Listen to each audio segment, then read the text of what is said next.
زندگی میں انسان سے صحیح فیصلے ہو جائیں یہ بھی بہت بڑی نعمت ہے۔ ہمارے ہاں لوگ سمجھتے ہیں میں اپنی چالاکی سے فیصلے کروں گا، چالاکی سے کام نہیں چلتا۔ اللہ کی دی ہوئی توفیق سے اگر بصیرت نصیب ہو جائے نا، اور یہ بصیرت تقوی سے نصیب ہوتی ہے۔ نبی پاک علیہ الصلوۃ والسلام فرماتے ہیں سب سے بڑی حکمت اللہ کا خوف ہے، اور فرمایا جب آدمی رب سے ڈرتا ہے تو اللہ اس کی زبان پر حکمت کے چشمے جاری کر دیتا ہے، دانائی ملتی۔ جب بندہ اللہ سے ڈرتا ہے، خوف خدا کے ساتھ فیصلے کرتا ہے تو اس کے فیصلے درست ہوتے ہیں، اللہ اسے نور بصیرت عطا کرتا ہے۔ اور نبی پاک علیہ الصلوۃ والسلام نے فرمایا مومن کی فراست سے ڈرو، یہ ترمذی میں موجود ہے۔ مومن کی فراست سے ڈرو، کیوں؟ فَإِنَّهُ يَنظُرُ بِنُورِ اللَّهِ۔ حضور فرماتے ہیں مومن جب دیکھتا ہے تو وہ صرف اس آنکھ سے نہیں دیکھتا، وہ اللہ تعالیٰ کے دیے ہوئے نور سے دیکھتا ہے۔ دیکھیں نا، سب سے زیادہ بے نیاز تو اللہ ہے نا، لیکن اگر حضور فرمائے کہ رب بھی حیا فرماتا ہے، حضور سید عالم علیہ السلام فرماتے ہیں اللہ حیا فرماتا ہے کہ اس کا بندہ اس کے سامنے ہاتھ پھیلائے اور اللہ اس کے ہاتھوں کو خالی واپس کر دے۔ اللہ حیا فرماتا ہے۔ کیا معنی ہے؟ کہ اللہ تبارک و تعالی لحاظ کرتا ہے اس بات کا کہ اس بندے کی امید نہ ٹوٹ جائے، رب کی بارگاہ سے جو اس کی توقع ہے وہ توقع نہ ختم ہو جائے۔ معنی کیا ہوا؟ آپ وفادار رہیں، آپ کے مزاج میں رکھ رکھاؤ ہو۔ بعض لوگ بعض اوقات ایسی بات بول دیتے ہیں، ایسی بات کر دیتے ہیں، اس طرح کی گفتگو ان سے سرزد ہوتی ہے کہ وہ محسوس ہوتا ہے کہ جو اس بندے کی شخصیت ہے نا، جو اس کی پرسنالٹی ہے، اس کے ساتھ وہ بات میچ نہیں ہوئی۔ تجھے تو بہت زیادہ خیال والا ہونا چاہیے، تیرے مزاج کے اندر تو بہت زیادہ وفاداری ہونی چاہیے۔ نبی پاک صلی اللہ تعالی علیہ وسلم نے فرمایا رب حیا کرتا ہے، اور ایک مقام پہ حضور نے فرمایا جب سفید داڑھی والا مسلمان قبر میں جاتا ہے، اللہ فرشتوں سے فرماتا ہے اسے عذاب نہ دینا، مجھے حیا آتی۔ لیکن اگلے لفظ جو حضور نے بیان فرمائے وہ سمجھنے والے ہیں، فرمایا رب کہتا ہے مجھے حیا آتی ہے، تو بندے کو بھی تو حیا کرنا چاہیے، اس کو بھی حیا کرنا چاہیے کہ کوئی تو موقع ایسا ہو جب میں کوتاہیوں سے بچوں۔ اب اگر میری عمر کے تقاضے بڑھ گئے ہیں تو میرے حلم کے تقاضے بھی بڑھ گئے، میری وفاداری کے وہ حضرت حافظ سعدی رحمۃ اللہ علیہ نے ایک مقام پہ فرمایا کرنے لگے میں نے 20-22 سال کے بوڑھے بھی دیکھے اور میں نے 80-90 سال کے نوجوان بھی دیکھے۔ حضور یہ کیا بات ہوئی؟ فرمانے لگے عمریں بڑی زیادہ ہو گئی ہیں لیکن اپنے مزاج کے لحاظ سے وفادار ہے، بچپنا ہے طبیعت، ابھی بھی عادات ایسی ہے کہ جن میں غور کرنے کی ضرورت۔ اور فرماتے ہیں کچھ لوگ ایسے ہیں کہ عمریں تھوڑی ہیں لیکن انہوں نے اپنے آپ کو سمیٹ لیا ہے، بعض چیزوں پر اپنے اوپر پابندی کر لی ہے، بعض چیزوں کا لحاظ کرتے ہیں، کچھ معاملات سے بڑی ہمت کر کے بچتے ہیں، پھر انہوں نے نتیجہ نکالا، کہنے لگے میں اس نتیجے پہ پہنچا ہوں کہ بزرگی عمر کے ساتھ نہیں ہوتی، علم اور حلم کے ساتھ ہوتی ہے، علم اور حلم کے ساتھ بزرگی کا تعلق ہے۔ تو اپنی آنے والی نسل کو وفادار کیا جائے، اس کے اندر حیا پیدا کی جائے، انہیں اس بات کا لحاظ دیا جائے کہ آپ مذاق کریں لیکن اس کی بھی تو ہاتھ دو نا۔ آپ یقین کریں بعض لوگ دادا کے ساتھ شغل کر رہے ہوتے، اپنے دادا کے ساتھ اس کا مذاق بنا رکھا، معذر اپنے والدین کے بارے میں باتیں کر کے وہ ہنس رہے ہوتے، اور کئی وہ والدین سپورٹ کر رہے ہوتے ہیں، کہتے ہیں یہ بڑا اس کا مذاق والا مزاج ہے، مجھے بھی معاف نہیں کرتا۔ تو آپ اسے کیا بنا رہے ہیں؟ جب یہاں بھی اس کا پردہ قائم نہیں ہے تو پھر اس کا پردہ کہاں قائم ہوگا؟ اس کی طبیعت کے اندر ٹھہراؤ ہونا چاہیے۔ وہ لوگ تو وہاں بھی وفادار تھے جہاں بات کرنے کی ضرورت ہے۔ نبی پاک علیہ السلام نے صحابہ سے پوچھا کہ وہ کون سا درخت ہے جس کی مثال مومن کی طرح ہے؟ تو حضرت عبداللہ ابن عمر فرماتے ہیں مجھے سوال کا جواب آتا تھا کہ وہ کھجور کا درخت ہے، لیکن چونکہ حضرت عمر بیٹھے تھے میرے والد، چونکہ حضرت صدیق اکبر بیٹھے تھے، چونکہ حضرت عثمان غنی بیٹھے تھے، چونکہ علم و حکمت کے تاجور مولا علی بیٹھے تھے، مجھے جواب آتا تھا، لیکن حضرت عبداللہ ابن عمر فرماتے حیا مانے تھی، حیا نے مجھے منع کیا کہ اتنے بزرگ بیٹھے ہوں اور تو جواب دیتا پھرے۔ ہمارے مفسرین کرام نے یہاں لکھا ہے کہ اساتذہ اور مشائخ کی موجودگی میں علم بتانا بھی منع ہے۔ آپ کے بڑے بیٹھے ہوں، آپ تقریر کرنے سے بھی لحاظ کریں، آپ وہاں کوئی مسئلہ نہیں بیان کریں، یہاں تو بڑے معاملات اور ہو جاتے ہیں۔ ہمیں اپنے بزرگوں کے سامنے ایک خاص وزاداری وہ بندے کو خوبصورت کرتی ہے۔ حضرت عباس حضور کے چچا ہیں، ان کے بیٹے جناب عبداللہ ابن عباس فرماتے ہیں میرے والد سے کسی نے پوچھا تھا آپ بڑے ہیں کہ نبی پاک؟ تو بڑی سادی سی بات ہے، چچا بڑا ہی ہوتا ہے عمر میں، آپ بڑے ہیں کہ نبی پاک؟ تو یہ وزاداری ہے، یہ کمال وزاداری ہے۔ یہ ان لوگوں کا طریقہ ہے جو بڑے رسیلے سجیلے، جو بڑے خوبصورت لوگ ہوتے ہیں، جن کے لہجوں سے لفظ نہیں شہد ٹپکتا ہے۔ حضرت عباس رضی اللہ تعالیٰ عنہ فرمانے لگے کیا کہا تم نے؟ میں بڑا ہوں کہ حضور؟ فرمانے لگے بڑے تو حضور ہی ہیں، پیدا پہلے میں ہوا تھا، ولادت پہلے میری ہوئی تھی، بڑے بہرحال وہی ہیں، پیدا پہلے میں ہوا تھا۔ یہ جو وزاداریاں ہیں، یہ جو خوبصورتیاں ہیں، یہ جو آپ کے مزاج کے اندر خوبصورتی ہے، یہ جو لہجے کے اندر حسن ہے، یہ ایک بڑا ضروری کام ہے۔ بہت سارے لوگ دینی لوگوں سے مسئلہ پوچھنے آتے ہیں، لیکن ان میں 60% لوگ وہ ہوتے ہیں جو مسئلہ پوچھنے نہیں آتے، مفتی صاحب کو مسئلہ بتانے آتے ہیں۔ میری طرح کا بندہ تو چونکہ ذرا جلدی قائل ہو جاتا ہے، وقت تھوڑا ہوتا ہے، تو بہت سارا ٹائم نہیں دے پاتے، تو میں کہتا ہوں کہ آپ کے خیال میں جو مجھے کہنا چاہیے وہ آپ مجھے بتا دیں، میں آپ کو کہہ دیتا ہوں، کیونکہ آپ جو چاہ رہے ہیں وہ تو ہے آپ کی مرضی کا فتویٰ، تو مجھے آپ بتا دیں بھلا اس سوال کا جواب کیا ہونا چاہیے، میں آپ کو بتا دیتا ہوں۔ لیکن اگر آپ مجھ سے پوچھنے آئے ہیں تو پھر آپ حوصلہ کریں، پھر دین جو بات کہتا ہے وہ مجھے بیان کرنے دیں، پھر مرضی کا فتویٰ حاصل نہ کریں، پھر ذرا رکیں۔ اور یہی حالت بہت سارے اللہ ماشاءاللہ شاگردوں کی ہوتی ہے، ان کا خیال ہوتا ہے استاد میری مرضی کے حساب سے تعلیم دے، مریدین کا خیال ہوتا ہے کہ شیخ اس طرح کر کے چلے۔ تو بھئی تیری شرطوں پہ ہی کرنا ہے، اگر تجھ کو قبول تو یہ سہولت تو مجھے سارا جہاں دیتا ہے، اگر تیری شرطوں پہ تو نے آنا ہے کہ میرے پاس یہ ٹائم ہے تو اس ٹائم آؤں گا، تو میں اس وقت پسند کرتا ہوں تو میں اس وقت آؤں گا، تو آپ اگر یہ کہیں گے تو پھر میں یہ تیری شرطوں پہ ہی کرنا ہے، اگر تجھ کو قبول، یہ سہولت تو مجھے سارا جہاں دیتا ہے۔ پھر تو ٹھیک ہے، اگر ہم نے کچھ دو کی پالیسی پہ ہی تعلق بنانا ہے تو پھر استادی شاگردی تو نہ ہوئی، پھر تو ٹھیک ہو گیا، پھر یارانیں کریں گے، دوستیاں کریں گے، اس طرح کے لوگ تو ڈھیروں مل جاتے۔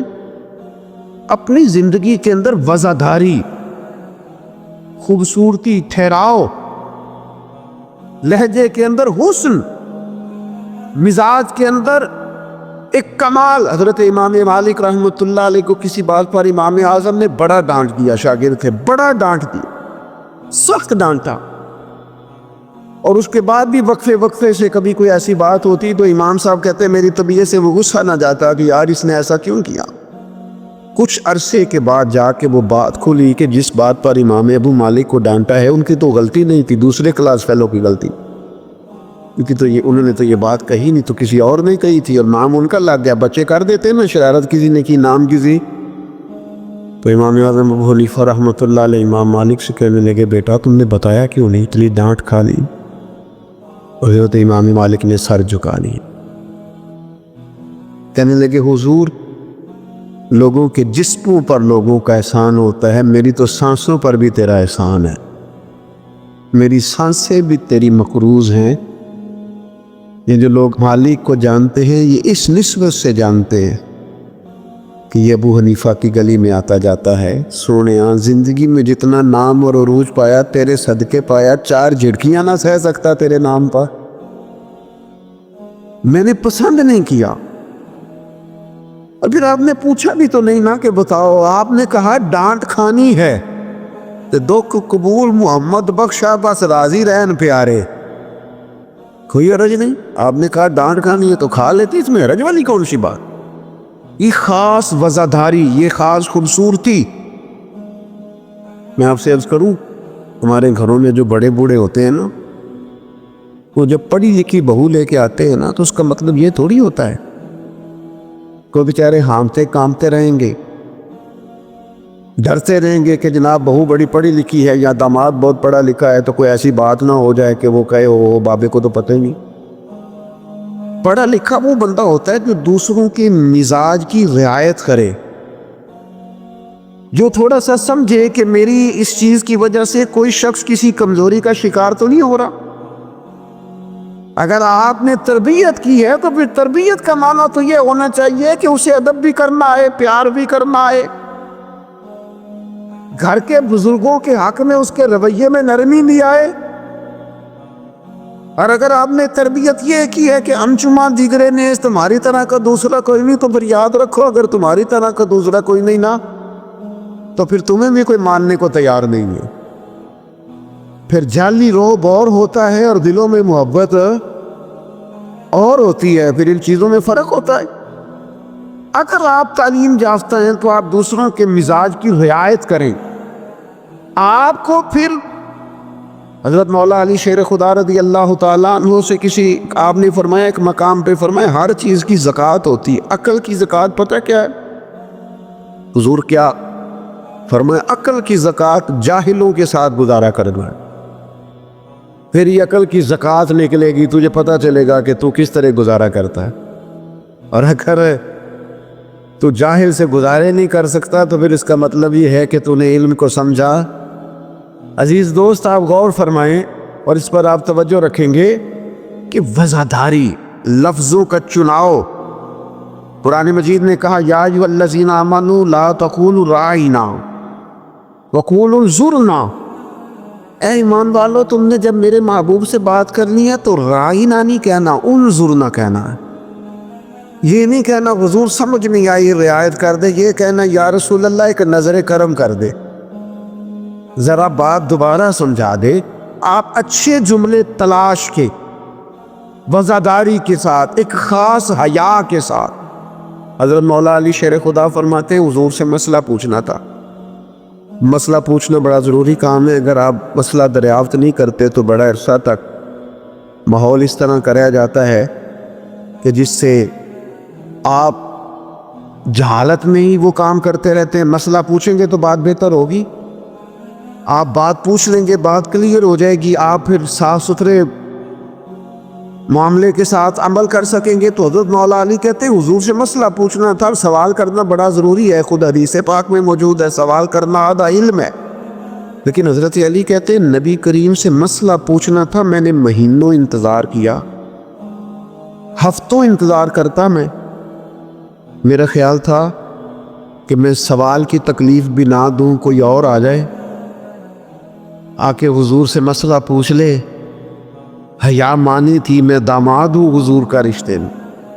کچھ ایسی باتیں ہیں جو حیا کے مانند میں سوال نہ کرتا, میرا دل ہوتا کوئی اور پوچھ لے, وہ پوچھے گا حضور بتائیں گے, ساتھ میرا مسئلہ بھی حل ہو جائے گا. لیکن جہاں لوگ بے باکی کو اور بے حیائی کو کہتے ہیں جو ہو میں پرواہ نہیں کرتا, تو یہ تو بھئی آپ نہیں پرواہ کرتے تو آپ کی مرضی ہے. اور ہمارے زمانے میں ویسے بھی جو زیادہ بدتمیز ہوتا ہے اس کا عروج بھی زیادہ ہوتا ہے. بدتمیزوں سے لوگ ڈرتے ہیں. بدتمیز جو ہوا لوگ اس سے ڈرتے ہیں, کہتے ہیں کوئی ایسی بدتمیزی کر دے گا کہ بعد میں دقت ہوگی. وہ شریف آدمی اس سے جھجک رہا ہوتا ہے, وہ سمجھ رہا ہوتا ہے میں بڑی شے ہوں, تو کچھ بھی نہیں ہے بھائی, تو بدتمیز ہے.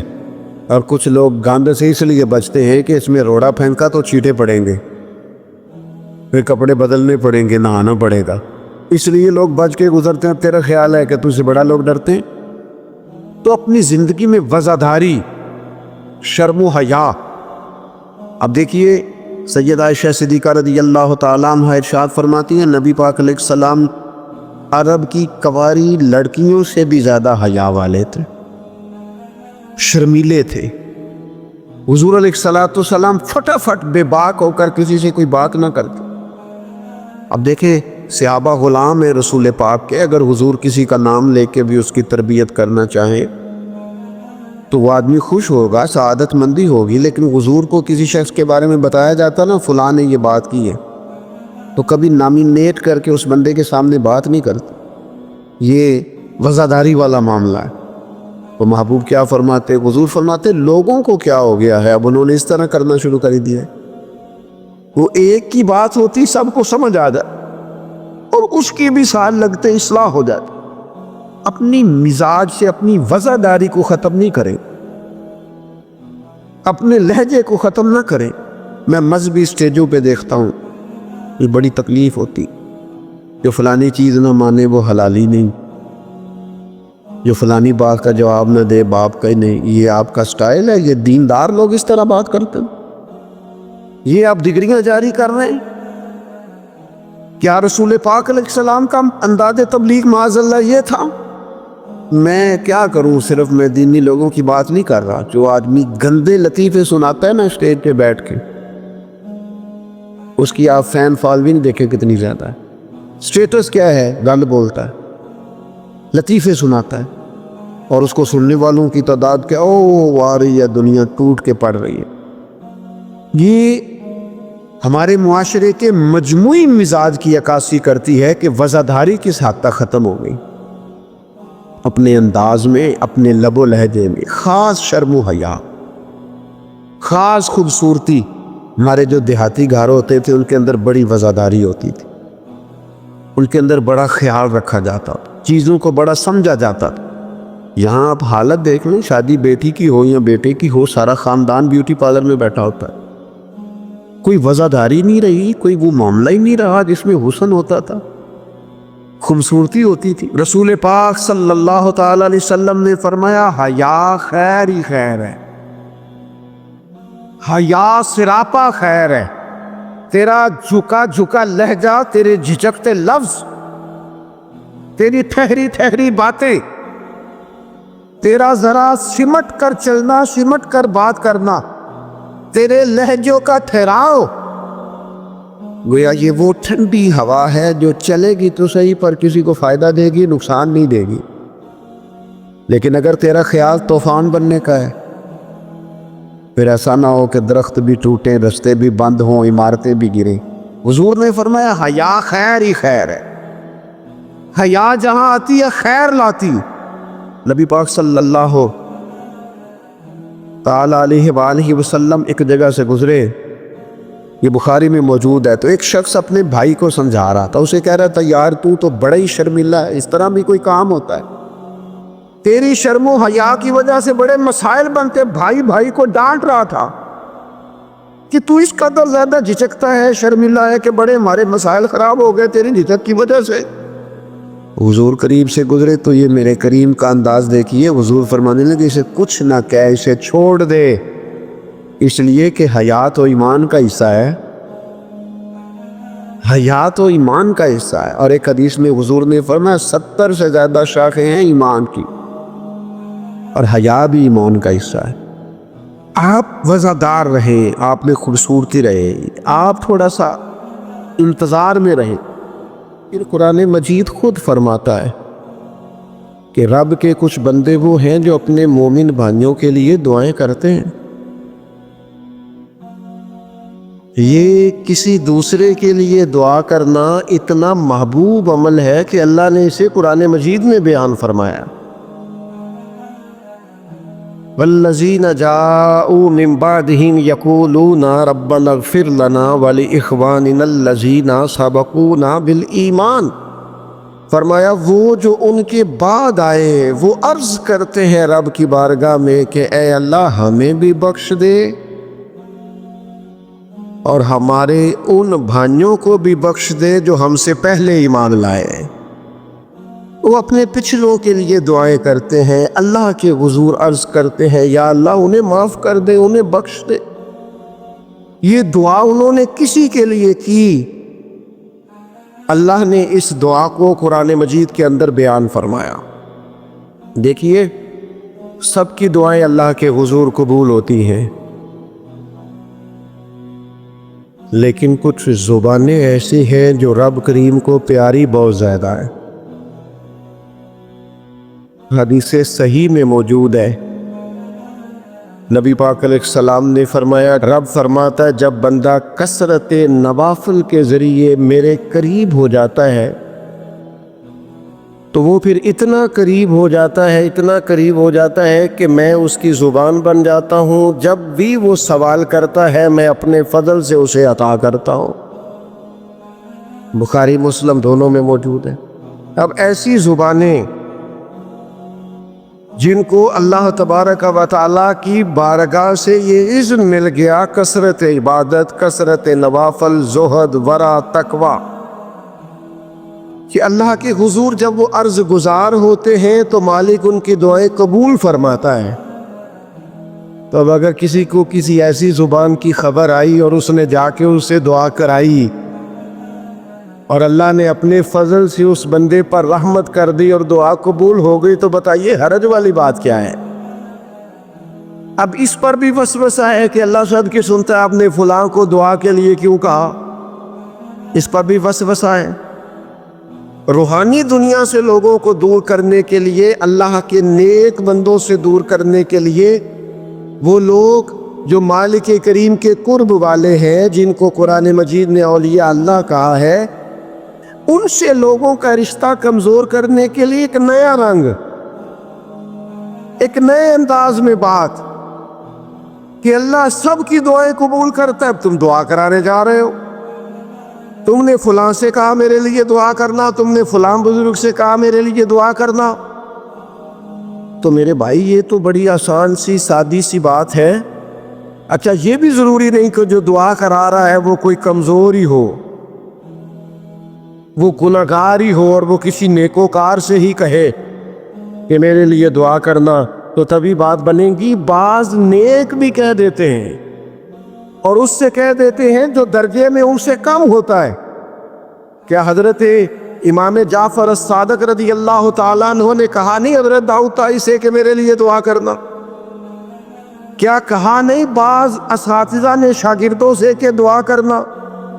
کیا کہا نہیں کہ بعض مشائخ نے مریدوں سے کہ میرے لیے دعا کرنا؟ بھائی، کیا بیٹا اپنے باپ کے لیے دعا نہیں کرتا؟ کیا بیٹیاں بیٹے ماں باپ کے لیے دعا؟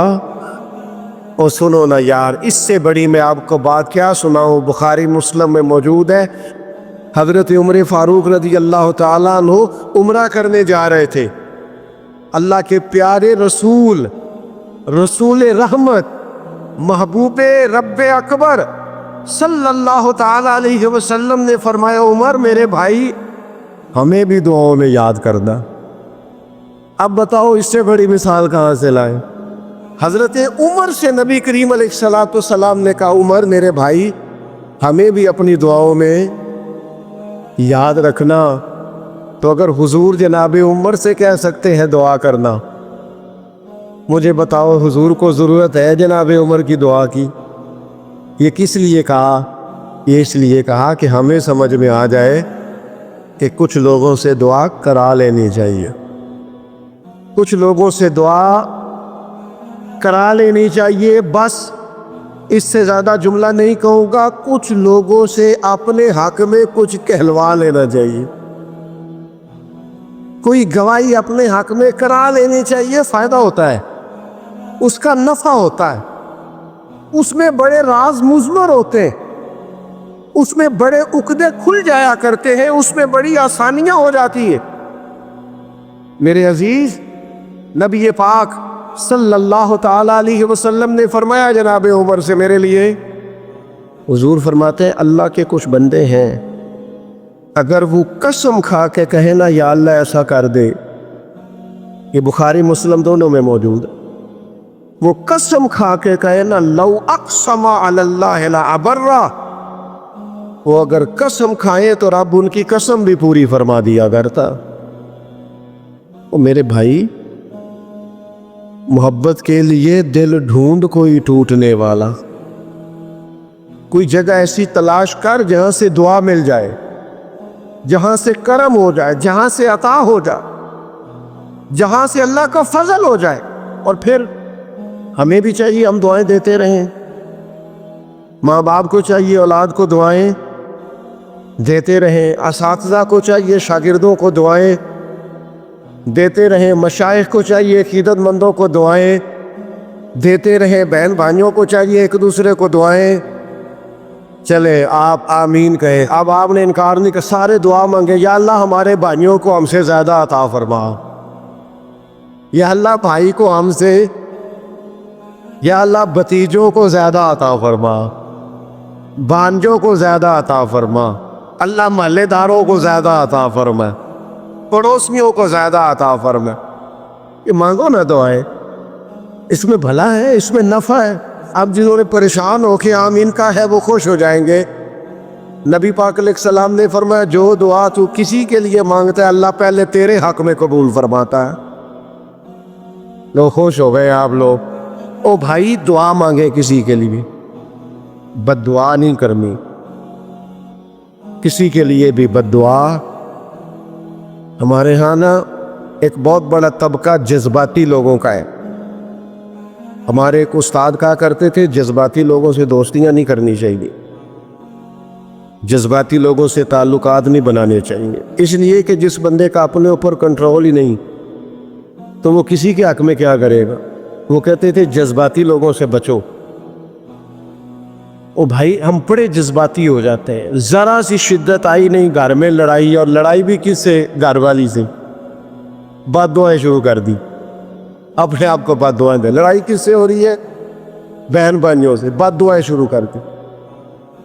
ماں باپ سے لڑائی ہوئی، بد دعا دے رہے، اور بڑی بڑی تلخ ہو کے، بڑی بڑی سخت ہو کے. او بھئی آپ کیوں ایسے جملے کہتے ہیں، کیوں سخت لفظ بولتے ہیں؟ صحیح مسلم میں حدیث ہے، نبی پاک علیہ السلام نے 3 چیزوں کا نام لے کے فرمایا نہ اپنے آپ کو بد دعا دینا، نہ اپنی اولاد کو بد دعا دینا، نہ اپنے مال کو بد دعا دینا. ایسا نہ ہو کہ جب تم وہ دعا کر رہے ہو تو وقت قبولیت کا ہو. کبھی بھی اپنی اولاد کو، اپنے آپ کو، اپنے اموال کو بد دعا نہ دو. کیوں ایسے جملے بولتے ہو؟ یعنی غصے اور جلال میں بھی جب اپنے بچے کے لیے بات کرو تو پیار والی بات کرو. غصے میں، جلال میں، جذباتیت میں بھی بہن بھائیوں کے لیے، گھر والوں کے لیے، اپنے لیے بات کرو تو محبت والی بولی بولو. کبھی بھی اپنے لفظوں کو سخت نہ کرے. ہمارے ہاں 1 منٹ لگتا ہے، لوگ کہتے ہیں اللہ کرے میں مر جاؤں، اللہ کرے میں تباہ ہو جاؤں، اللہ کرے میں. او بھائی تو ٹھہر جا. اللہ تعالیٰ نے زندگی تجھے اپنے فضل سے عطا فرمائی ہے. تجھے کیا مصیبت بن گئی ہے؟ تو کہاں سے نکلا ہے؟ تو کہاں پہنچ گیا ہے؟ تو کیسے کہتا ہے میں مر جاؤں؟ تو اپنی جان کا مالک ہی نہیں. تو مالک ہوتا تو اپنی مرضی کے خاندان میں پیدا ہوتا، اپنی مرضی کی تاریخ کو پیدا ہوتا، اپنی مرضی کے ملک میں پیدا ہوتا. تو اپنی جان کا مالک ہی نہیں. مالک تو وہ ہے جس نے اپنی مرضی کی جگہ پہ پیدا کیا ہے، اپنی مرضی کا وقت دیا ہے. تو کیسے کہتا ہے میں مر جاؤں؟ نہیں، تو مر سکتا. اپنی مرضی سے مرے گا تو خودکشی حرام ہے، اور رب رسول کے راستے میں مرے گا تو شہادت کی موت نصیب ہوگی، ہمیشہ کی زندگی ملے گی. وَلَا تَكُونُوا لِمَن يُقْتَلُ فِي سَبِيلِ اللَّهِ أَمْوَاتٌ. لہذا جذباتیوں کی بد دعائیں کرنا اور سخت بد دعائیں کرنا. میرے ابا جی بھینس کو بد دعا دینے سے بھی منع کرتے تھے. اور میں کبھی کبھی حیران، جب ہم نے یہ حدیثیں پڑھی نا بعد میں کہنا سا یار ان پڑھ بندیاں نے کتوں سبق لیا. جانور کو، بھینس کو، وہ کسی وقت وہ تنگ آتے نا تو کوئی کوئی سخت لفظ کہتا تو کہتے نا بھائی مال نو بد دعا نہیں دئی دی. تو اس وقت تو مطلب سمجھ نہیں تھی کہ یار مطلب مال نو بد دعا نہیں دئی دی جی کہ میرا مطلب مشکل ہے ان بندہ ماجی نو بھی مندہ نہ آکے. لیکن وہ جب روایات پڑھیں بعد میں تو سمجھ آئی کہ کچھ علوم کتابوں میں ہیں، اور کیونکہ مسلمان سینہ بسینہ آ رہے ہیں تو کچھ تربیتیں ایسی ہیں جو لفظوں میں تو نہیں، لیکن بڑے بوڑھوں نے جو سنا سیکھا ہے وہ اپنے پلے سے باندھا ہوا ہے. انہوں نے اپنی گرہ سے اچھی طریقے سے کر کے باندھا ہے، پر دعا نہیں. آپ دعا کریں آپ اچھے لفظوں میں. اور کوئی بندہ مل جائے نا، میں ویسے میں نے کئی دفعہ کہا ہے پھر کہتا ہوں، آج کل نا کوئی میرے جیسے بندے کو چلو اونچی کرسی پہ بیٹھتا ہے، نماز پڑھاتا ہے، پگڑی باندھتا ہے، تو کوئی بندہ نیک سمجھ بھی لے تو دعا نہیں کراتا، فوٹو ہی لیتا ہے. پہلے لوگ دور سے آتے تھے تو آگے کہتے تھے دعا کرانے آئے. اب وہ کہتے ہیں بڑی دور سے چل کے آیا ہوں جی، بڑی مہربانی. تو کہتے ایک فوٹو مل جائے گی. اللہ کے بندے ہم دعا دے رہے ہیں تو فوٹو لے رہا ہے. پھر ایک اور گل آج کل بڑی عام ہے، وہ کہتے جی ذرا یادگیری رہندی ہے. تو میں کہ غوث پاک دی تے کوئی فوٹو نہیں، سانو تے ہر ویلے یاد رہندے نے. کوئی فوٹو نہیں، ہمیں تو کبھی نہیں بھولے. خواجہ اجمیر کی کوئی فوٹو نہیں، ہماری نس نس میں آباد ہے. امام اعظم ابو حنیفہ کی کوئی فوٹو نہیں، لیکن ہم تو حنفی ہیں، ان کا نام لے لے کے جیتے ہیں. میرے حضرت صاحب کے ساتھ کوئی فوٹو نہیں. جرت ہی نہیں تھی، اتنے قابل ہی نہیں تھے کہ ساتھ کھڑے ہو سکے. وہ میرے گھر کا بھی نہیں آئے. میں سمجھتا تھا گھر اس قابل بھی نہیں کہ اتنی بڑی ذات کو میں کہوں کہ تو میں تو جیتے دل بر سونا. اور کتنا سونا؟ او سونا تے رج کے سونا تے سونا جویں سویرا.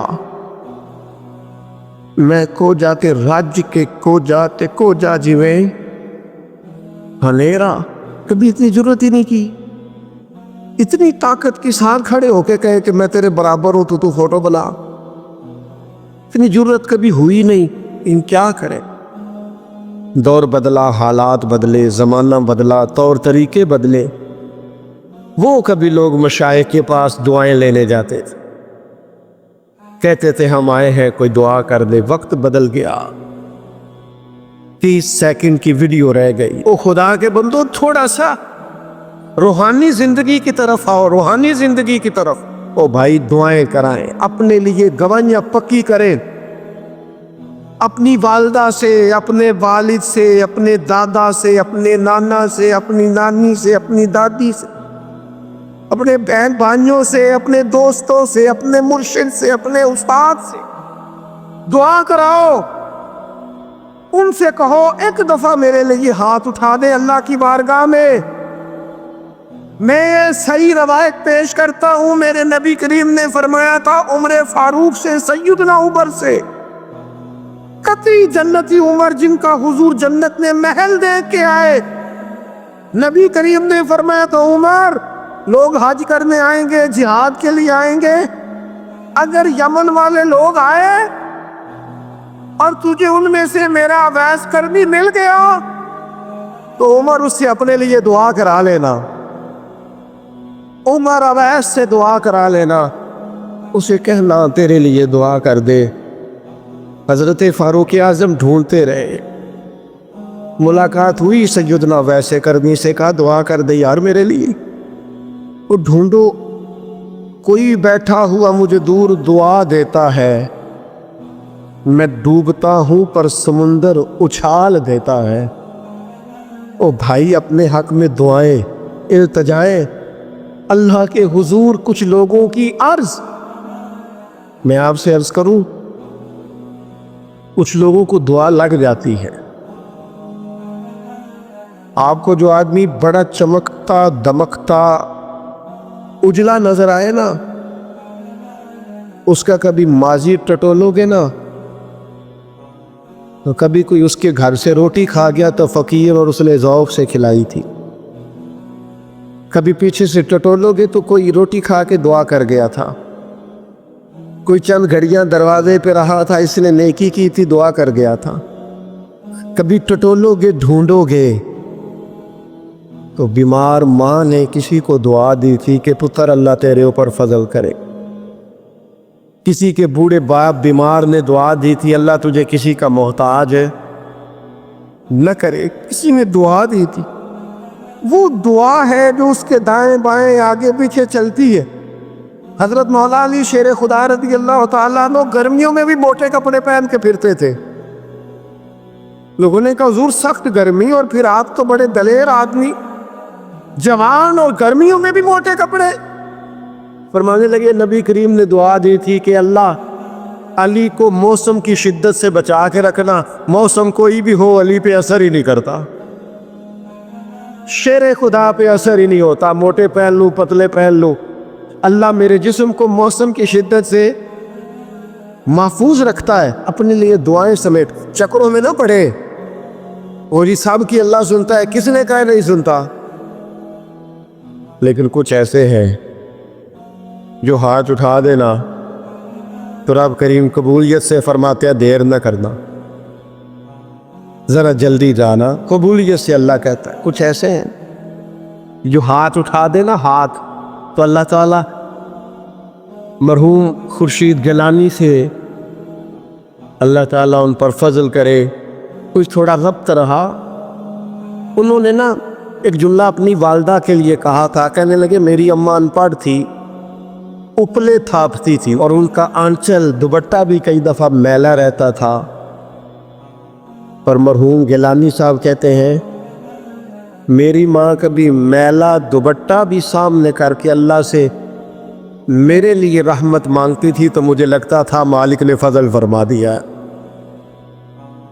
اپنے لیے رحمت اپنی والدہ سے، والد سے، بوڑھوں سے، بزرگوں سے دعائیں لیں۔ کچھ دعائیں ایسی ہوتی ہیں جو کرم کر دیتی ہیں، جو آسانی۔ اور ایک دوسرا پہلو بھی ہے، کبھی کسی بندے کو اتنا تنگ نہ کرنا کہ وہ اتنی تکلیف میں آئے کہ وہ خود تو کچھ نہیں کر سکتا، ماڑا ہے، لیکن پھر وہ رات کو اپنے رب کی بارگاہ میں بیٹھ کے کہے کہ تو حاکم و عادل ہے مگر تیرے جہاں میں ہے تلخ بہت بندہ مزدور کے اوقات۔ پھر ایسا نہ ہو غریب ہے، ماڑا ہے، خود تو کچھ نہیں کر سکا، پھر اللہ کی بارگاہ میں تیری شکایت کرے۔ ایسا نہ کرنا۔ میرے نبی پاک علیہ السلام کے درویش صحابی تھے حضرت سعید بن زید رضی اللہ تعالیٰ عنہ، فقیر فاقہ مست، حضرت عمر رضی اللہ تعالیٰ عنہ کے قریبیوں میں سے تھے۔ ایک عورت نے الزام لگا دیا زمین کے قبضے کا۔ میں کیسے آپ سے کہوں کہ جب لوگ کسی ایسے شخص پر جس نے زندگی ساری دیانتداری سے گزاری ہو، لوگ الزام لگاتے ہیں نا، تو یہ بھی نہیں سوچتے ہم بات کس کے بارے میں کر رہے ہیں، کھلی ہوئی زبان ہوتی ہے، جو مرضی کہہ دیتے ہیں۔ حضرت سعید بن زید پر الزام لگا دیا، اتنا بڑا آدمی، محبوب کا صحابی، اور عورت نے الزام لگا دیا۔ اور جب اللہ والے بد دعا دیتے نہیں، لیکن جب کچھ تکلیف اتنی دے، کلیجہ پھٹ جائے، پھر بندہ کیا کرے؟ وہی بات کہ اب وہ کچھ کہہ نہیں سکتے تھے، ایک عورت پر کس طرح کوئی بات ہو سکتی تھی؟ دونوں ہاتھ اللہ کی بارگاہ میں اٹھائے، یہ صحیح حدیث میں موجود ہے۔ دونوں ہاتھ اللہ کے حضور اٹھا کے عرض کرنے لگے مالک اگر یہ عورت جھوٹی ہے نا تو پھر اسے اندھا کر دے اور اس کی قبر اس کے گھر میں بنا دے۔ صحابہ فرماتے ہیں کہ حضرت سعید بن زید کا تو وصال ہو گیا، زمانہ گزر گیا، لیکن ہم نے پھر اس بی بی کو اندھا ہوتے دیکھا ہے، پھر اس کے گھر میں کنواں تھا اور ہم نے اسے اپنے ہی گھر کے کنویں میں گر کے مرتے ہوئے بھی دیکھا ہے۔ اس لیے کہ جب آپ کسی کو تکلیف دیتے ہیں، جب آپ ستاتے ہیں، جب آپ وہ بات کرتے ہیں جو اس بندے میں موجود نہیں ہے، جب آپ جھوٹ بولتے ہیں اپنے نفس کی تسکین کے لیے، جب آپ زیادتی کرتے ہیں صرف اپنی انا کے لیے تو پھر بعدوں کا دعائے ضرر نکلتی ہے منہ سے، دعائے ضرر، اور یہ رد عمل کے طور پر نکلتی ہے۔ داتا گنج بخش علی حجویری رحمۃ اللہ علیہ کشف المعجوب کے اندر لکھتے ہیں، فرماتے ہیں ایک شخص تھا بنی اسرائیل میں، تو کسی پہاڑ کی چوٹی پر عبادت کرتا تھا۔ لوگ اس سے ملنے جاتے تھے، درویش لوگ جو ہوتے ہیں نا، ان کی بڑی بات ہوتی ہے۔ وہ نیک آدمی پہاڑ کی چوٹی پر عبادت کرتے تھے، بنی اسرائیل کے ولی تھے۔ لوگ ملنے جاتے تھے تو رستے میں ایک ڈھلان تھی، لوگ اوپر چڑھتے تو انہیں دقت ہوتی ہے۔ ایک دن اس ولی کے دل میں خیال ہے، یا اللہ تو اسے پیدا نہ کرتا تو کیا عرض تھا۔ رب کریم نے اس وقت کے نبی پیغمبر علیہ السلام کو وحی فرمائی کہ جب وہ آپ کے پاس آئے نا تو اسے کہہ دینا تو میری تخلیق پہ اعتراض کرتا ہے، اسے کہہ دینا کہ میں نے اس کا نام ولیوں کی صف سے کاٹ کر نافرمانوں کی صف میں لکھ دیا ہے۔ میری تخلیق پہ اعتراض کرتا ہے، میں نے جو بنایا حق اور سچ ہی بنایا ہے۔ وہ ملاقات بھی تو نبی علیہ السلام نے فرمایا، بھئی رب فرماتا ہے تیرا نام کاٹ دیا ہے ولیوں کی صف سے اور نافرمانوں کی صف میں لکھا ہے۔ بندہ سجدے میں گر گیا، یا اللہ تیرا شکر ہے، یا اللہ تیرا شکر ہے۔ پیغمبر علیہ السلام فرمانے لگے تو بڑا بیوقوف ہے، مقام استغفار اور شکر ادا کر رہا ہے۔ کہنے لگا حضور آپ نے بات ہی بہت بڑی کر دی ہے، میرے رب نے میرا نام لیا ہے، میں کہاں وہ کہاں، اس نے کہا کہ نام کاٹا ہے، میرے رب نے۔ اللہ اکبر، میں تو سوچ بھی نہیں سکتا تھا کہ میرا ذکر اور وہاں ہوگا، اما میں تو اس کھاتے میں نہیں تھا، اتنی بڑی جگہ میرا تذکرہ ہوا۔ اللہ اکبر۔ پھر وہ عرض کرنے لگے پیغمبر علیہ السلام سے، کہنے لگے ایک آپ نے پیغام دے دیا، اب آپ میرا بھی ایک پیغام رب کریم کے حضور ناز عرض کر دیجئے گا۔ فرمایا وہ کیا؟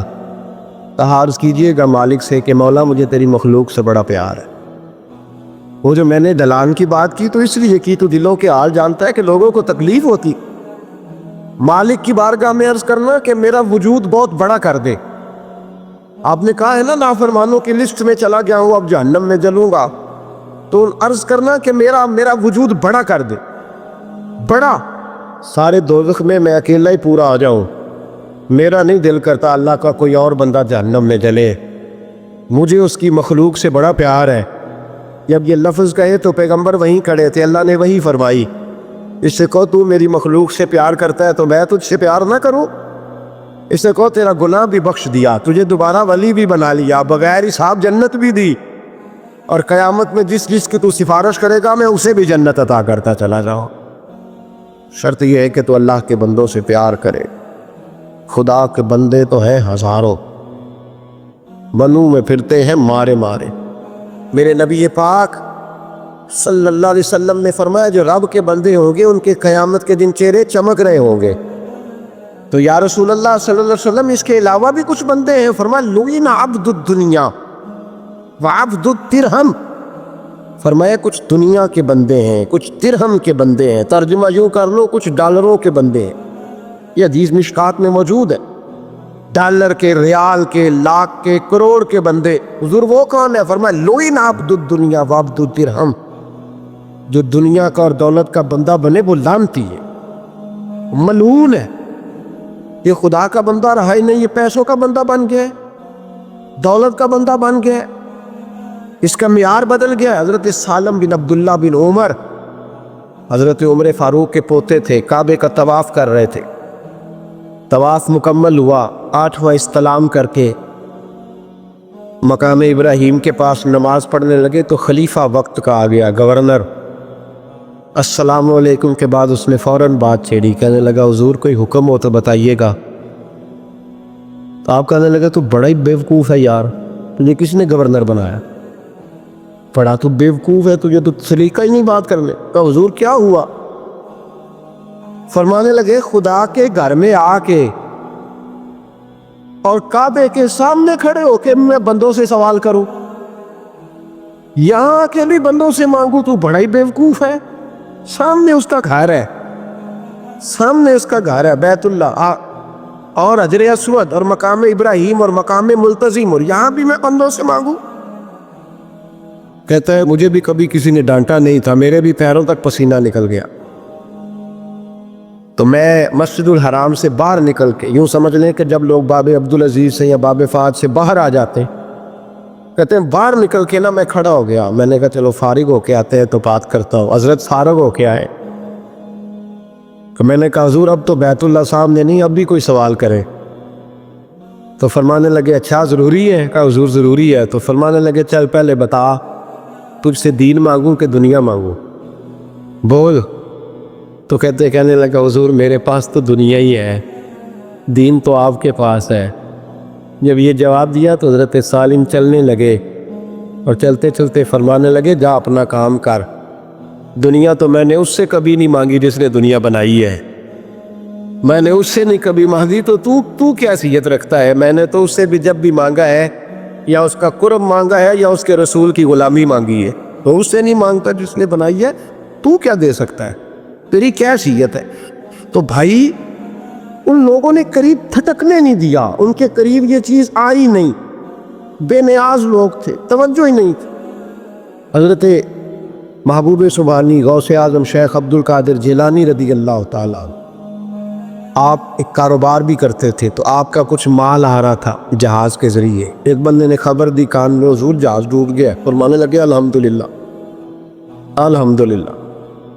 ڈوب گیا جناب، یہاں جہاز ڈوب جائے تو بندہ بھی ڈوب جاتا ہے۔ کہتے ہیں صاحب انتقال کر گئے، 10 لاکھ کا نقصان ہو گیا تھا، مال ڈوب گیا پورا جہاز ہی، فرمایا الحمدللہ، اور تم نے جلدی کی خبر دینے میں سبق پڑھا رہا تھا، کیوں مجھے دخل اندازی دی تم نے میرے کام میں، کیوں دخل اندازی کی؟ کب الحمدللہ۔ تھوڑی دیر کے بعد اس نے پھر کان میں کہا حضور وہ غلط خبر تھی، جہاز بچ گیا، فرمانے لگے الحمدللہ۔ پھر شاگردوں سے کہنے لگے میرا چہرہ دیکھ رہے تھے پہلی خبر کے بعد بھی، اس خبر کے بعد بھی؟ کہا حضور دیکھ رہے تھے۔ فرمایا کوئی تبدیلی تو نہیں آئی؟ کہا حضور نہیں۔ فرمانے لگے شکر الحمدللہ، رب نے میرا دل دولت سے نہیں جوڑا، اپنی ذات کے ساتھ جوڑ کے رکھا ہوا ہے، تبدیلی تو نہیں آئی۔ یہاں تو ٹینشن ہی ٹینشن ہے، ڈپریشن ہی ڈپریشن۔ بات کس کی ٹینشن ہے؟ پیسے کوئی نہیں، دولت کوئی نہیں، کوئی چکر چل جائے نا کبھی، اس سے بھی کبھی پوچھ جس کے پاس ہے، وہ تجھ سے زیادہ غریب ہے، اس سے کبھی پوچھ، وہ تجھ سے زیادہ آزمائش میں ہے۔ غریب شہر تو فاقوں سے مر گیا، لیکن امیر شہر نے ہیرے سے خودکشی کر لی، اس کو بھی تو پوچھ اس کا کیا حال ہے۔ دانش مندان دا کم نہیں، دل دنیا نہ لاڑا، اس ووٹی کئی خامد کیتے، جو کیتا سو کھانا۔ یہ تو کام ہے اس کا، بڑے آئے بڑے چلے گئے، بڑے آئے بڑے نکل گئے، توجہ ہی نہیں، مزاج ہی نہیں۔ حضرت مولا علی شیر خدا، علی المرتضی، امام الاولیاء، صاحب صدق و صفا، داماد مصطفیٰ صلی اللہ علیہ وسلم، اسد اللہ، حضرت علی شیر خدا رضی اللہ تعالیٰ عنہ کوفے کے چوک میں کھڑے تھے، تو کہہ رہے تھے یار میری نہ طامت پرانی ہو گئی ہے، یہ میں نے زرہ بیچنی ہے، تو بندہ مجھ سے خرید لو تاکہ میں نئی طامت لے لوں۔ ایک بندہ کان میں کہنے لگا حضور طامت کے پیسے بھی نہیں۔ فرمانے لگے پیسوں کو چھوڑ، علی کا سینہ دیکھ، اللہ نے ایمان کی دولت سے بھرا ہوا ہے، پیسے اہمیت نہیں رکھتے، ان کی وہ اہمیت نہیں جو دنیا نے بنا لی۔ فرمایا ضرورت نہیں تھی، اب ذرا احساس ہوا ہے کہ زیادہ ہی پھٹ گیا ہے، پردہ نہیں صحیح طرح پورا کرتا، تو میں نے کہا چلو زیرہ بیچ کے نیا لے لے۔ ضرورت نہیں، مزاج نہیں، طبیعت نہیں، انہوں نے ماحول نہیں بنایا، ہمارے تو حد ہو گئی، اتنا بری حالت ہے کہ ناقابل برداشت۔ حضرت عمر فاروق رضی اللہ تعالیٰ عنہ صحابہ نے مسجد نبوی میں بیٹھ کے میٹنگ کی، عمر کی تنخواہ بڑی تھوڑی ہے مال غنیمت میں سے، اب تو عمر کے پوتے بھی ہیں، نواسے بھی ہیں، رشتہ داریاں بھی ہیں، تعلق بڑھ گئے ہیں، اور عمر فاروق بوڑھے بھی ہو گئے۔ میٹنگ ہو رہی مسجد میں، اس طرح کریں کہ عمر کا کچھ تھوڑا سا مشاعرہ، کچھ تنخواہ، کچھ خدمت، کچھ وظیفہ بڑھا دے۔ بات طے ہو گئی، جب مکمل ہو گئی تو کہنے لگے یہ بتاؤ شعر سے بات کس نے کرنی ہے؟ ادھر جائے گا کون؟ پہلے اس کا نام تو بتاؤ، وہاں جائے گا کون؟ تو انہوں نے کہا یہ تو ہم نے سوچا ہی نہیں، بات تو بڑی تگڑی ہے، عمر سے کون بات کرے گا؟ یہاں جتنا مرضی تگڑا پیر ہو، آپ نذرانہ لے کے جائیں، مسئلہ ہی کوئی نہیں۔ کبھی کسی کو کہنا پڑا ہے؟ تو کہتے ہیں جناب کون بات کرے گا؟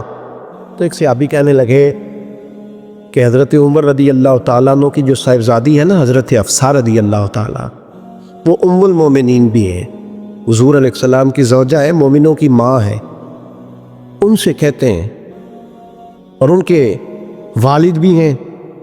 تو حضرت حفصہ سے کہا تو جناب حفصہ چل کے گئیں حضرت عمر کے پاس، جا کے کہا ابا جی ایک بات کرنی تھی۔ انہوں نے کہا بیٹے کرو، تو ان کو بھی پتا تھا نا جاہو جلال کا۔ کہنے لگے ابا جی مسجد نبوی میں صحابہ کی میٹنگ ہوئی ہے، ایک ہی محلے میں ایک ہی شہر میں لوگ رہتے ہیں تو ایک دوسروں کی خرچوں کا ضروریات کا پتہ ہے۔ کہتی ہے میں نے پس منظر سارا کر کے بات کی، میں نے کہا سب کو پتہ ہے کہ آپ کے خرچے بڑے بڑھ گئے ہیں، تو مجھے نا انہوں نے حضور کی زوجہ سمجھ کے، قابل احترام سمجھ کے میری ذمہ لگایا ہے کہ تھوڑے سے پیسے آپ کے بڑھانے ہیں۔ تو حضرت عمر فاروق رضی اللہ تعالیٰ عنہ کے صاحبزادی کہتے ہیں عمر کو اتنا جلال آیا کہ اٹھ کے کھڑے ہو گئے، کہنے لگے حفصہ ان لوگوں کے نام بتا، میں انہیں دروں سے ماروں گا اور اس طرح ماروں گا کہ ان کی کمر پہ نشان پڑے، ان کی کمروں پہ نشان پڑے، اس انداز میں درے ماروں گا کہ مجھے زخم نظر آئے۔ کہ ابا جی اتنا جلال کس بات کا، سادی سی بات ہے۔ تو سیدنا عمر فاروق رو پڑے، کہنے لگے سادی سی بات ہے، میرے لیے مسجد نبوی میں بیٹھ کر میٹنگ ہوتی رہی کہ عمر کو دولت دینی ہے، لوگوں نے یہ مجھے سمجھ لیا ہے، مسجد نبوی میں بیٹھ کر میرے لیے یہ میٹنگ ہوتی رہی کہ عمر کو پیسے دینے ہیں، اس کو دولت کے ساتھ ہم نے نواز رہے، مسجد نبوی میں میرے لیے کس کو یہ جرت ہوئی؟ فرمایا حفصہ کاش کہ تو میرے پاس پیغام لے کے نہ آتی، کوئی اور آتا اور پھر میں اسے دروں سے مارتا۔ حضرت حفصہ کہتی ہے میں خاموش ہوئی تو میری طرف دیکھ کے فرمانے لگے بتا نا، تو نبی پاک کے گھر میں رہتی تھی، میرے مصطفیٰ کا طریقہ کیا تھا، کرنا بات اس طریقے پہ میرے ساتھ گفتگو کر۔ تو حضرت حفصہ کہتی ہے میں رو پڑی، میں نے کہا ابا جی غلطی ہو گئی، آئندہ نہیں کروں گی۔ بھائی معیار بنایا ہوا تھا، آپ یقین کریں ہمارے تعلقات، آپ شادی پہ دیکھ لیں جو غریب رشتہ دار ہے اسے کون بنانے جاتا ہے، لیکن ساری برادری کٹھی اس کے دروازے پہ بیٹھی ہے، جس نے آنا ہے تو کچھ لے کے آنا ہے، ہر چیز دولت میں تو لے گی، معیار ہی دولت بن گیا ہے، مقصود ہی دولت بن گیا ہے۔ اس پیسے نے، اس دنیا داری نے، دنیا دار پجاری زردے کتے اندھے گل ٹلی ہو، اتنا سخت رویہ لوگوں نے اپنا لیا، رشتوں کا تقدس نہیں رہا۔ ایک مجلس میں نے ایسا رنگ بھی دیکھا، ایک ایسا شخص جسے میں ذاتی طور پہ جانتا ہوں کہ عالم بھی ہے، پرہیزگار بھی ہے، نیک بھی ہے، وہ بھی بیٹھا تھا اور اس کے ساتھ ایک سیٹھ بھی بیٹھا تھا، لیکن جو لوگوں کا عقیدت کا رشتہ اس درویش کے ساتھ ہونا چاہیے تھا وہ سیٹھ کے ساتھ تھا۔ تو میں غور کر رہا تھا کہ یار قوم کا ذہن کس طرح کا ہو گیا، صرف اس کے ہاتھ میں پیسے، جو دولت مند ہے اس آدمی کی درویشی بھی گئی، علم بھی گیا، تقوی بھی گیا، صرف پیسے نہیں ہے اس کے پاس تو وہ کونے میں لگا ہوا ہے اور اس سے لوگ بچ بچ کے سلام۔ اور میں کہا کرتا ہوں عقیدت کا پتہ چلتا ہی تب ہے جب اجتماع ہوتا ہے، اکیلے درویش بیٹھے ہیں تو سب جھک کے سلام لیتے ہیں، اور جب وہ 2 MLA کے بیچ، 3 MPA کے بیچ، 5-7 سیٹھوں کے بیچ بیٹھے گا پھر تیری عقیدت کا پتہ چلے، پھر پتہ چلے گا تیرا اللہ کے بندے سے رشتہ کس طرح کا ہے اور دولت کے بندے کے ساتھ رشتہ کس طرح۔ ہمارے رویوں کے اندر یہ فرق ہے کہ ہم اس وقت آدمی کو تولتے ہیں کہ اس کے پاس دولت کس طرح کی ہے۔ وقت کے امیر تھے حضرت عمر بن عبدالعزیز، توجہ ہے میری بات پر؟ حضرت عمر بن عبدالعزیز بادشاہ تھے۔ اب ہم لوگوں نے بھی بچوں کا بہانہ لگایا ہوا ہے نا، بازی وہ میں چاہتا ہوں بچوں کا کچھ بن جائے، تو بچے بالغ ہو گئے تو کرا نہ رجسٹریاں ان کے نام، فارغ ہو جاؤ، آ جاؤ مسجد میں چھوڑو، لیکن پھر بھی کلیاں دینے کو دل نہیں کرتا، پھر بھی بابا جی کی پیالیوں سے مرنے کے بعد پیسے نکلتے ہیں۔ پھر بھی ان کے تکیے کے بیچ سے بھی کچھ وہ نوٹ نکل آتے ہیں جو اب چلتے بھی نہیں. گزر گیا زمانہ، یہ لگتے ہی نہیں. بزرگ ناراض نہ ہو جائے، لیکن جو بات کر رہا ہوں بہرحال اس کے پیچھے کچھ پس منظر ہے. یہ بھی بہانہ ہے. بینک بیلنس اپنے نام، زمین جائیداد ساری اپنے نام، اور کمائی کس کے لیے کر رہا ہے؟ بچوں کے لیے. نام کس کا لے رہا ہے؟ بچوں کا. یہ کس طرح کا بچوں؟ بہانہ نہ لگاؤ، صاف کہو کہ اپنے لیے کما رہا ہو. صاف کہو. کیوں بچوں کا نام لیتے ہو جب ہر چیز کی کنجی تو رکھی ہوئی ہے باندھ کے اپنے ساتھ؟ حضرت عمر بن عبدالعزیز بادشاہ تھے. آواز دی گھر میں بیٹھے، بیٹی پانی کا پیالہ تو لاؤ. بیٹی خاموش ہو گئی. ساتھ والا کمرہ بیٹی کا. پھر آواز دی، بیٹے سن رہی ہو کہ ابا جی سن رہی ہوں، پانی کا پیالہ دینا. بیٹی خاموش ہو گئی. تیسری آواز دی تو زوجہ پانی لے کے آ گئی. میں کو حضور پانی. حضرت عمر بن عبدالعزیز کو غصہ آیا، کہنے لگے بچے کس لیے ہیں؟ وہ خود کیوں نہیں آئی؟ اب اتنی نافرمان ہو گئی ہے کہ ایک پیالہ پانی کا باپ کو نہیں دے سکتی، کیوں نہیں آئی؟ تو زوجہ کہنے لگی چلیں درگزر کریں. اس نے کہا ہے ابا کو نہیں بتانا، پی لے. کیوں نہیں بتانا؟ بتاؤ کیوں نہیں آئی؟ میں نے اس کو پکارا تھا، تمہیں پکارتا تو تم آتی، تمہیں بتانا پڑے گا. جب بات ذرا آگے بڑھی تو ماں تھی نا، بات بیٹی کی تھی تو اماں رو پڑی، آنکھوں میں آنسو آئے. کہا کیوں روئی ہو؟ کہنے لگی بیٹی کا پاجامہ پھٹ گیا، دوسرا ہے نہیں، اور آپ لے کے بھی نہیں دیتے. کمرے میں بیٹھ کے تو پاجامہ سی رہی ہے. تو کہہ رہی تھی ابا کو بتانا نہ، انہیں تکلیف ہوگی.